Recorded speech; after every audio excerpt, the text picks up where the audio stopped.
Ya, terima kasih yang mulia, saudara ahli Dr. Didit Wijayanto Wijaya. Namanya tidak saya sebutkan, panjang kalau di belakang. Pertanyaan pertama adalah soal hukum acara yang digunakan dalam pra-peradilan ini. Karena kita tahu bahwa batu ujinya adalah KUHP lama, Undang-Undang Nomor 8 Tahun 1. Nah, untuk pra-peradilannya sendiri, ahli bisa jelaskan sesungguhnya KUHP mana yang dipakai dalam acara pra-peradilan ini dan kaitan dengan batu uji. Silakan. Baik, terima kasih. Saya ingin menggarisbawahi dulu. Pertama, pendapat-pendapat yang digunakan KUHP lama itu ada di pasal 361 huruf A.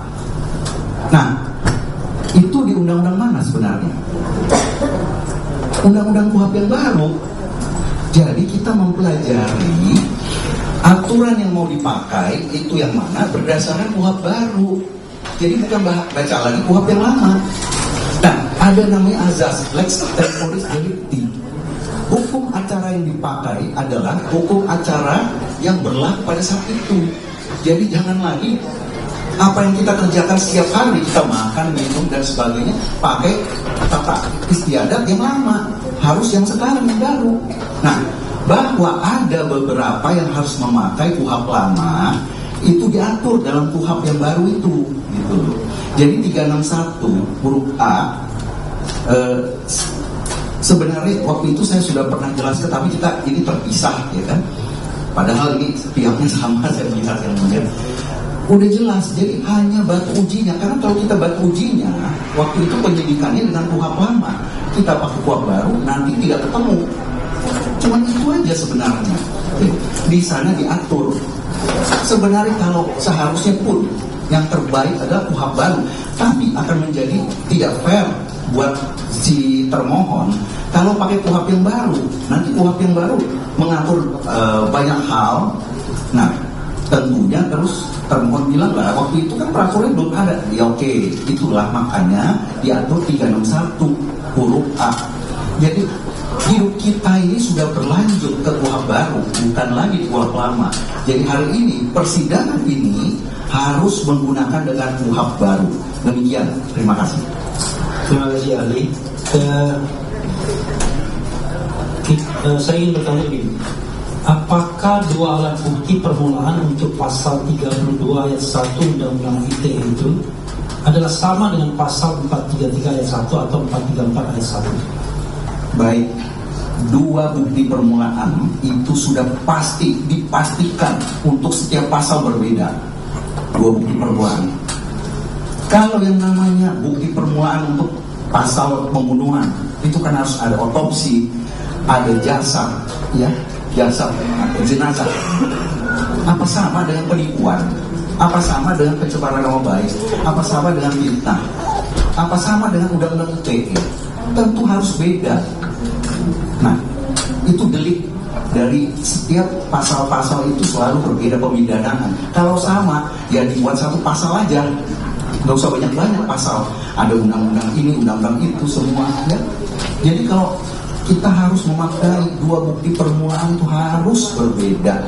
Kualitasnya tidak bisa sama. Demikian, terima kasih. Kalau misalnya pasal 32 ayat 1 Undang-Undang ITE, kalau kita bicara tentang minimal dua alat bukti, bisa saudara ahli jelaskan seperti apa seharusnya?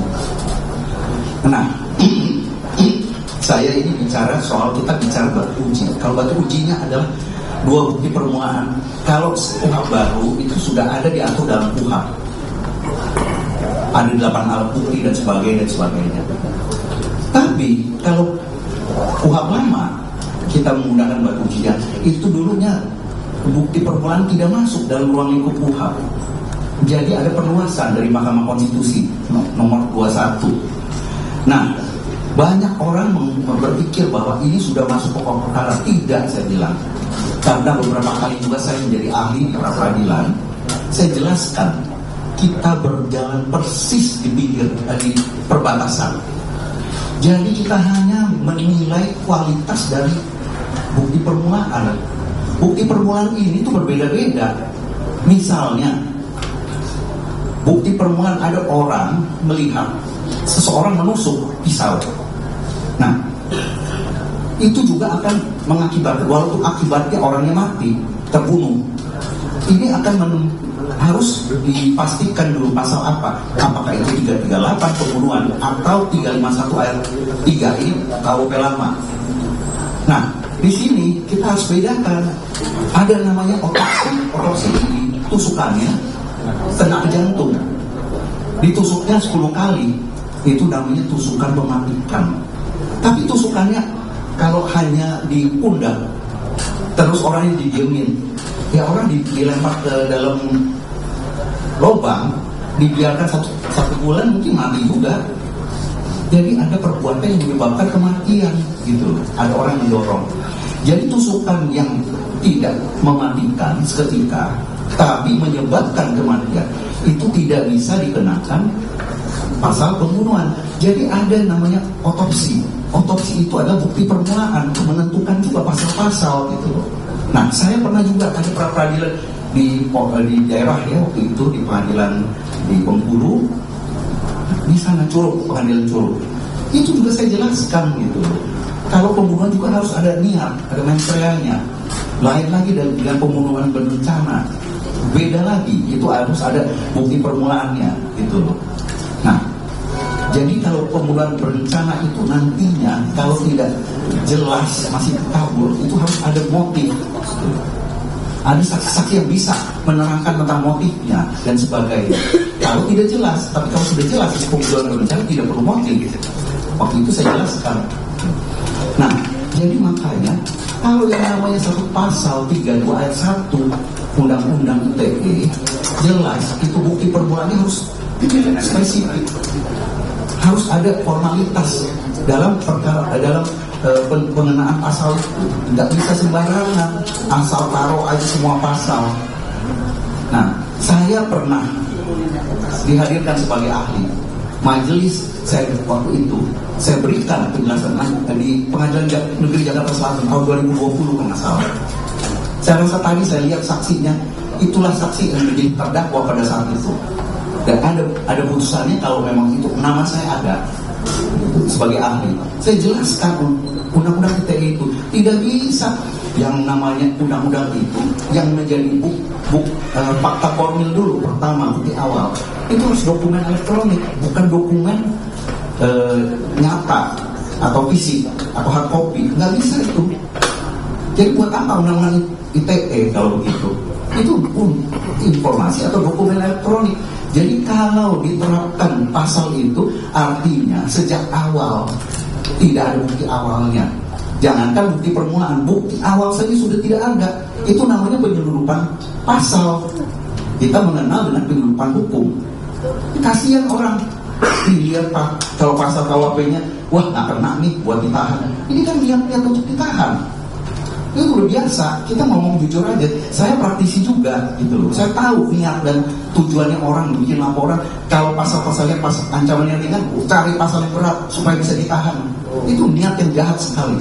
Karena hak asasi manusia di sini jelas harus ditegakkan. Sila kedua Pancasila. Di mana kita menyatakan bahwa kemanusiaan yang adil dan beradab itu tidak beradab. Tindakan-tindakan seperti itu saya harus nyatakan karena saya capek melihat penegakan hukum yang terlalu ngawur di sini. Demikian. Ya, yang saksi ahli, tapi ini jangan capek menjawab ini ya. Okay. Jadi Anda kan hadir tuh dalam gelar perkara khusus tanggal 15 Desember 2025 dan diajukan sebagai ahli juga ya pada waktu itu. Nah, apakah Anda pada waktu itu melihat ijazah analog atau ijazah fisik Pak Jokowi yang diakui sebagai ijazah yang asli? Jadi sedikit ya untuk saudara penasihat hukum, kalau analog lawannya adalah digital, ya. Sedangkan fisik lawannya elektronik. Okay. Ya, okay. Fisik ya. Jadi saya hadir tanggal 15 Desember dan saya juga pada bulan Januari menjadi ahli dalam perkara pidana pokok. Di sana saya lihat, tapi nggak boleh pegang. nggak boleh pegang itu semua. Jadi ada yang dikatakan ijazah fisiknya dari Pak Jokowi. Saya lihat ramai sekali semuanya melihat. Saya sempat bertanya waktu saya diminta keterangan sebagai ahli. Ini aneh, saya bilang. Yang dimasalahin oleh tersangka waktu itu, saudara Roy Suryo, adalah yang dianalisa adalah dokumen elektronik yang diupload Dian Sandi. Betul, kata penyidik. Terus Pak Jokowi bawa ijazah asli, apa hubungannya? Terus dia yang marah. Terus dibilangin pasalnya ada 32, 35. Saya ngomong begitu di BAP saya. Dan 35 aneh lagi. Hasil akhirnya adalah harus dianggap otentik. Harus terima kasih itu Pak Jokowi sama saudara Rasul, saya bilang. Akhirnya, endingnya adalah menjadi otentik. Kalau untuk 35 waktu itu saya mengucapkan, sambil saya jelaskan, nggak bisa, saya bilang. Yang kedua, formalitasnya, semua TKP-nya adalah dunia cyber. Nah, saya lihat, saya bilang, itu kan pemerintah, dikasih lihat video-video, itu kan pemberitaan itu sama juga dengan saya ngomong, saya diliput sama TV, dan itu disampaikan ke publik. Itu bukannya dia mengakses satu dunia cyber, itu berbeda. Kalau pasal-pasal ITE itu dia harus mengakses ke dalam dunia cyber, gitu loh. Ini salah kaprah sekali. Waktu itu saya jelaskan kepada penyidik. Akhirnya penyidik bilang, Pak tolong deh kalau begitu Bapak ceritanya panjang lebar, saya bingung ketiknya. Saya disuruh bikin resume. Ya udah, saya bikin resume 14 halaman. Dan saya tanda tangan itu karena 14 rangkap, jadi satu rangkap 120 halaman. Itu jadi 1.500 lah kurang lebih. Demikian. Oke, jadi ini ada LP seseorang ya di SPKT Polda Metro, dan dia membuat uraian peristiwa yang akan dilaporkannya. LP-nya akan saya baca begini ya. Pelapor sekaligus sebagai korban menjelaskan pelapor merasa diserang nama baiknya dan merasa difitnah dengan tuduhan-tuduhan tersebut diketahui tersebar di beberapa akun medsos dan telah diketahui oleh khalayak umum. Padahal tuduhan tersebut bohong dan tidak benar, dan perbuatan tersebut telah mencemarkan nama baik pelapor, karena sesungguhnya pelapor telah lulus perkuliahan di Fakultas Kedokteran UGM dan memiliki ijazah S1 yang sah dan diakui oleh UGM. Skripsi dan lembar pengesahannya yang dituduh milik pelapor yang ditayangkan dalam beberapa akun medsos dengan tampilan tidak utuh, garis miring terpotong-potong. Perbuatan tersebut ditemukan melalui video dan unggahan medsos online yang diantaranya diduga dilakukan oleh Resmond, Roy Suryo, Dr. Tifa, Egy Sujana, dan Kurnia. Atas kejadian tersebut, atas kejadian tersebut, korban merasa dirugikan. Selanjutnya pelapor datang ke SPKT Polda untuk membuat laporan guna penyelidikan dan penyidikan lebih lanjut korban Joko Widodo. Kalau dikaitkan dengan pasal 32 ayat 1, uraian peristiwa yang dilaporkan itu kira-kira ada kaitannya, Pak? Nah, kalau mendengar narasi uraian dari laporan polisi itu lebih cocoknya adalah ke pencemaran nama baik, ya, atau katanya fitnah. Kalau saya melihat di sana, jadi bukti awalnya harus jelas.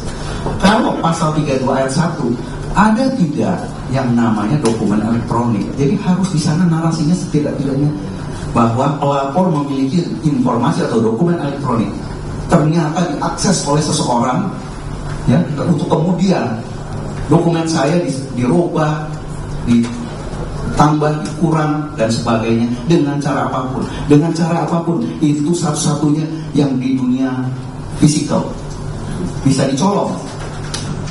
Tapi selain daripada diretas, ya kita harus diretas. Itu satu-satunya unsur yang masuk ke dalam bisa saja dicolong. Jadi dia bisa menceritakan bahwa si A, si pelaku itu masuk ke ruangan saya, masuk ke dalam sistem komputer saya, dan dokumen elektronik saya yang tersimpan di dalam cakram dicuri, kemudian dirubah, kemudian pada akhirnya ditransmisikan.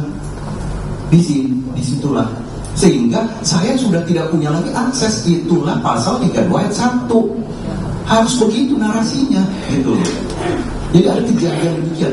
Kalau tadi yang saya dengar itu adalah dari awal dia sudah bilang namanya dicemarkan, difitnah dan sebagainya. Jadi di sana harus dipahami, janganlah menyerukan pasal gitu loh. Nah, kalau yang tadi terjadi sama sekali tidak ada unsur. Apalagi yang dituduhkan dokumen miliknya. Berarti dia sendiri tidak mengakui itu unsurnya ada milik orang lain atau publik. Jadi harus jelas miliknya. Nah, terus terang salah satunya selain dokumen elektronik, mohon maaf nih yang mulia, saksi yang tadi, saudara Erwin, waktu itu saya jelaskan ke majelis, salah satu unsurnya juga selain dokumen adalah dokumen yang fisik yang dimasalahkan, tapi dikenakan pasal itu. Salah satunya adalah milik perusahaan, dokumen itu nggak masuk unsurnya. Jadi kalau unsur terakhir milik orang lain itu harus orang, naturally person, nggak boleh person, beda di situ. Itulah unsur-unsur membebaskan gitu. Jadi kalau sekarang dia sendiri pelapor tidak mengakui yang dituduhkan milik saya, ini jauh api dari panggang gitu loh. Ya, demikian. Ya, ini ada tambahan sedikit ya. Dalam LB dimaksud dicantumkan beberapa pasal, ya, pasal 310, 13 KUHP yang lama, pasal 27A Undang-Undang ITE, kemudian pasal 321 dan pasal 35. Bagaimana pendapat ahli? Apakah kelima pasal tersebut sudah dapat dikenakan dengan narasi uraian peristiwa sebagaimana dilaporkan oleh seseorang pada tanggal 30 April 2025 yang saya bacakan tadi? Baik. Jadi saya juga pernah ditanya sama penyidik pada saat itu waktu memberikan keterangan. Saya bilang pertama, dan saya sampaikan di gelar, 32 ayat 1, 35 tidak bisa. Pasti tidak bisa, saya bilang. Karena itu harus dokumen elektronik. Itu basicnya, atau website, atau informasi elektronik misalnya. Yang kedua, 27A itu juga harusnya TKP-nya di dunia cyber, saya bilang. Tapi itu tidak bisa ditandem dengan pasal 310 yang sekarang 433. Kenapa nggak bisa? Karena kita memiliki azas lex specialis derogat dari generali. Pilih salah satu, jangan dua-duanya. Ya silakan pilih kalau mau 27A. Tapi kalau dipilih 310 ya sudah, 27A harus dihilangkan. Yang ketiga, mungkin saya agak berbeda waktu itu sampai penyidiknya bingung. 310 dengan 311 tidak bisa ditandem. Saya bilang, kenapa Pak? Katanya. Karena begini, 310 adalah pencemaran nama baik, 311 pencemaran nama baik dengan fitnah. Artinya apa? 310 tidak ada unsur fitnah. Apa yang dikatakan oleh pelaku adalah kebenaran, namun itu mencemarkan nama baik. Itu benar. Jadi kalau 311 bohong dan mencemarkan nama baik karena kebohongan itu. Jadi mohon maaf saya bilang, kalau 310 berarti Pak Jokowi mengakui ijazahnya palsu. Ya, kok bikin lapor? Nggak boleh, itu namanya obscure libel. Kalau di dakwaan nanti ini kan aja dieksepsi, saya bilang. Itu bisa dieksepsi. Obscure libel yang namanya dakwaan pada akhirnya kan dibawa ke ranah dakwaan penuntutan. Nggak boleh obscure libel. Membuat kita harus profesional sekarang. Jangan lagi bermain-main asal tempel. Oh ini unsurnya mirip, sama dan sebagainya. Tidak begitu, saya bilang. Jadi ini yang mana yang benar, tanyakan sama penyidik, sama orang yang pelapor. Ini ijazahnya hilang apa enggak? Hilang apa enggak? Asli apa enggak? Kalau asli, artinya dia itu. Kalau Anda punya keyakinan bahwa itu asli, tapi kalau memang palsu juga, memang dia masuk unsurnya, tapi mencemarkan nama baik. Nah, disitulah yang mestinya, kalau dengan uraian seperti tadi, saya bilang, seluruh pasal itu tidak bisa digunakan kecuali 310 ya, dari uraian tadi. 310 itu pun nanti harus dicari alasan pembenarnya, dilihat apakah ada ayat 3-nya itu kan alasan pembenar, apakah demi kepentingan publik. Silahkan nanti berdebat di sana. Tapi kalau yang lain sesuai narasinya tidak masuk, apalagi yang dituduhkan milik saya, itu berarti unsur fitnah juga nggak masuk. nggak bisa. Jadi bukti awal itu 4 pasal harus gugur, nggak bisa. Demikian. Oke, sekarang kan dalam perkara ini yang dilakukan analisa adalah dokumen elektronik yang diupload pada sebuah akun Twitter. Itu yang dipermasalahkan dan tadi sudah ditampilkan. Bagaimana pendapat ahli, apakah dokumen elektronik tersebut bisa dianggap bukti permulaan untuk Pak Jokowi membuat laporan polisi dengan pengenaan pasal 32 ayat 1 Undang-Undang ITE? Oke. Oke, itu juga saya pernah ditanya sama penyidik. Saya bilang kalau pelapornya Dian Sandi bisa, dia harus mengakui itu dokumen dia, tapi dokumennya dia itu harus berada dalam cakram dan diretas oleh pelaku, ya. Jadi nggak bisa dia upload aja terus ini nanti dianalisa di apa dan sebagainya. Nah, ya itu nggak bisa begitu. Jadi harus bukan upload di dunia cyber yang dirubah, tapi cakramnya, sistem komputernya yang diretas gitu. Jadi kenapa ini orang kok pada bingung gitu penerapan pasal 32 ayat 1 gitu. Jadi sistem komputernya dihack atau dicuri secara fisik boleh dicuri itu karena dengan cara apapun, coba dilihat itu pasalnya. Jadi harus itulah yang menjadi gambaran perbuatan bukti permulaan, perbuatan seperti itu. Dan dokumennya harus berisi informasi atau dokumen elektronik, bukan dokumen original dalam arti fisik, hard copy. Tidak bisa, itu sama sekali nggak bisa. Itu namanya penjoliman. Kalau sudah sejak awal udah begini tahu masih aja dihajar, mohon maaf yang mulia. Itu. Ya, saudara ahli, begini. Untuk memberikan batas yang tegas antara objek pra-peradilan dan nanti materi pokok perkara, mungkin saudara bisa menjelaskan secara firm. Dalam pra-peradilan, ketika kita menjelaskan pasal 32 ayat 1, itu batas pagarnya di mana sehingga kemudian tidak diklaim bahwa ini sudah materi pokok perkara. Itu, silakan. Baik, terima kasih. Jadi batasnya adalah kita bicara soal bukti awal, bukti permulaan, tanpa maksud membuktikan apakah si pelaku melakukan tidak perbuatan itu, terbukti tidak, kita tidak masuk ke sana. Jadi nilai-nilai dari bukti permulaannya itu, kualitasnya seperti apa. Misalnya bukti permulaan seperti tadi yang saya bilang, kasus pembunuhan lain dengan pemerkosaan, itu beda. Ya, penipuan juga beda gitu. Nah, saksi yang melihat perkara peristiwa pembunuhan kan berbeda dengan saksi yang melihat adanya perkara penipuan atau penggelapan. Dokumennya juga berbeda. Yang namanya dokumen perkara pembunuhan yaitu visum et repertum, ya. Kemudian barang bukti yang disita juga kan berbeda-beda semua. Ada pisau, ada kalau penipuan mungkin cek dan sebagainya. Jadi semua itu kita melihat. Yang tadi itu sudah dijelaskan. Perhatikan waktunya Pak ya.